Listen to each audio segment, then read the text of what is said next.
After 6 years, we're finally getting a refresh on one of the most popular pair of earbuds of all time. The PowerBeats Pro 2 are finally here. They're perhaps the best dual native Android and iOS earbuds that you can buy right now. And I know athletes and fitness enthusiasts, Beats fans, and anyone with weird shaped ears are going to be really excited to finally have a new PowerBeats model. They have the latest features that you'd expect, like top-notch ANC, transparency, improved microphone, a smaller design, and a few new features, including a heart rate sensor.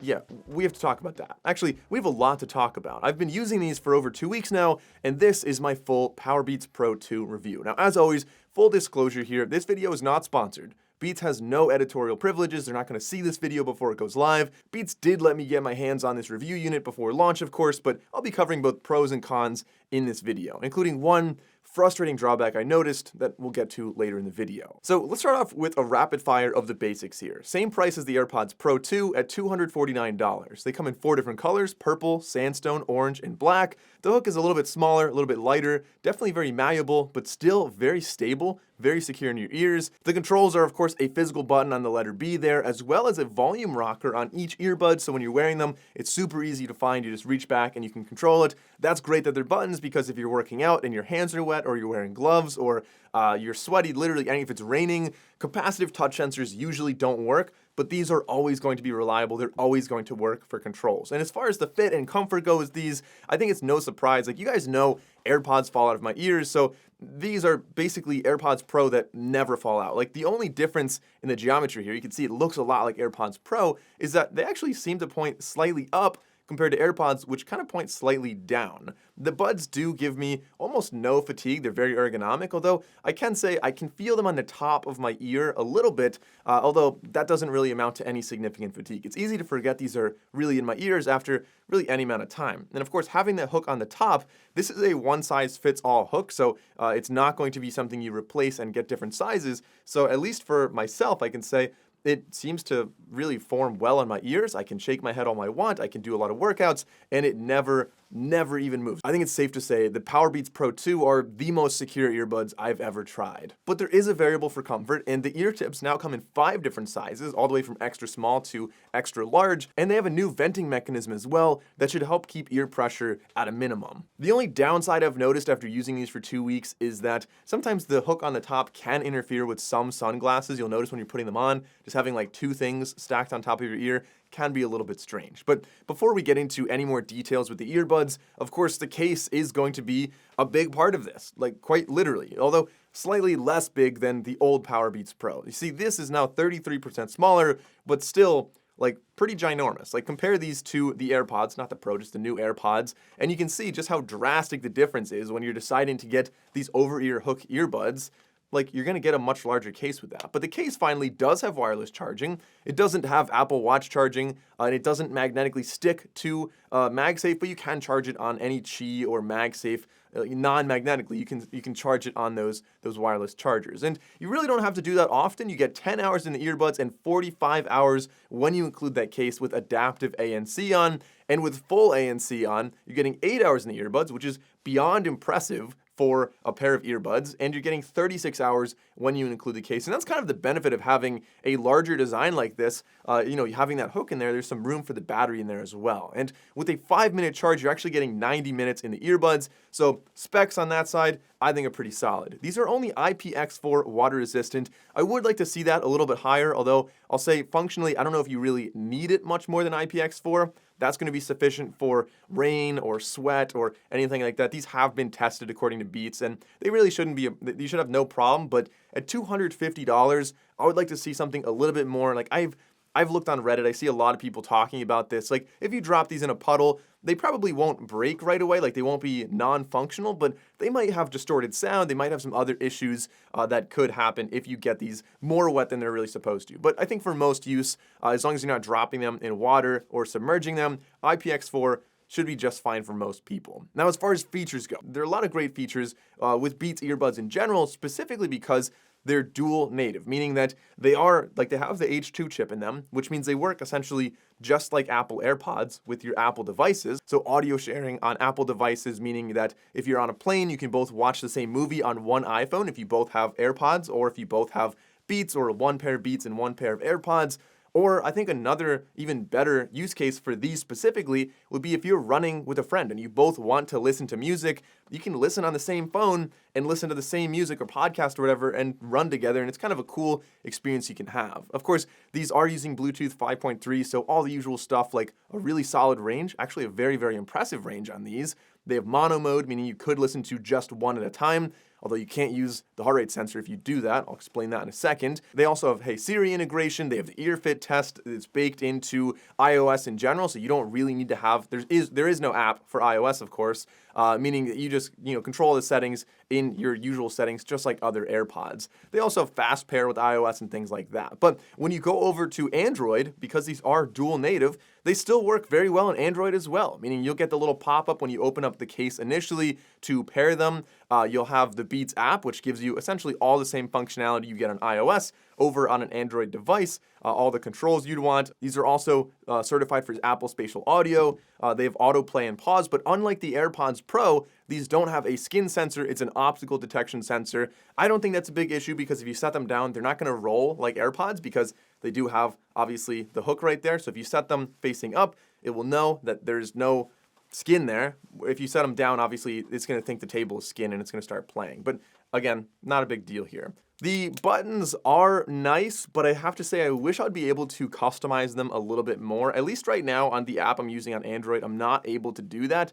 We may be getting an update in the future and maybe you can do that. And similarly, maybe we will be able to on iOS a little bit in the future. But at least right now, I mean, volume buttons, super clutch. I love having those on there. But getting into this heart rate sensor, this is probably going to be like the main headline you see with everyone talking about these. And then some people might view this as a gimmick, but I think there is actually a real use case for this. You can see it's kind of in an interesting spot here. You have your heart rate diode on the inside right there. So it's going to be, you can see like the green light when you're wearing them. It's going to be shining down a little bit. So if you're running in the dark, it is technically visible. Like people can, if you don't want that, that's just something to be aware of. And you do actually have to wear both the left and the right at the same time. But the benefits is that, one, because it's detecting in your ears, it's actually a great spot to actually track your heart rate, unlike a wrist-based heart rate sensor that moves around a lot more or has to worry about the weird curvature. This is going to be pressing against your ears. And I asked Beats what the capture rate was, like how many ears do these actually work on? Are there ever ears that you are not able to track because it doesn't make good contact? And they said from their testing, they were able to track on essentially everybody. And depending on if you're using iOS or Android, there's gonna be a slightly different experience. So on iPhone, connects with Apple Health, and you can also use apps like Nike Run Club, Runna, Ladder, Slopes, Open, Yow Yow, or I think that's how you say it, Yow Yow, Peloton, and in the future, there will be more as well, but that's what's coming at launch. And it's just automatic. You put them in, you start using like a Peloton or something, and your heart rate's already in there. It's really seamless as long as you allow it to connect to Apple Health. On Android, it's a little bit more manual. You're going to have to manually enable that, but it should work with basically any heart rate tracking apps like a Strava or something like that. So besides being in a pretty good spot to track, and obviously having two different tracking points that are independent, so if this one moves, you have this one to track, what is the other benefit of having this in your ears? Like if you have an Apple Watch, why would you ever use this? Well, I thought about this a lot, and the only one that I really came across, and I'm sure there's going to be more like this, would be anytime you're doing a workout where you're wearing something that would interfere with your watch. For example, boxing gloves. If you're boxing, you're doing any kind of punching workout, I've always found it like really annoying that I can't use a watch. Like you can't do that. It's just really not possible. You could maybe get a whoop strap and wear it on your bicep. Even a ring is going to be really uncomfortable, so you can't use like an Aura ring. And this is kind of a good solution to that. If you want to track your heart rate while you're boxing, I think that's pretty solid. Additionally, anybody who dislikes wearing watches when they work out, because technically your wrist size does change slightly when you're working out. If you have, higher blood pressure or something, that can change. But of course, you didn't think I would just tell you about this feature and not actually test it. Obviously, I did test the accuracy of this, and I compared it to a Polar H10 ECG heart rate strap. And I have to say, the first time I tested, it was a little off, like something didn't seem right. And I think actually what happened was anytime you're using Apple devices nearby, so I was working out, I was just lifting for this workout, and it would try to switch occasionally to my MacBook, and I think that messed up the readings, because when I turned off Bluetooth on any other devices these might accidentally switch to, the tracking was shockingly accurate. Like the heart rate tracking on these earbuds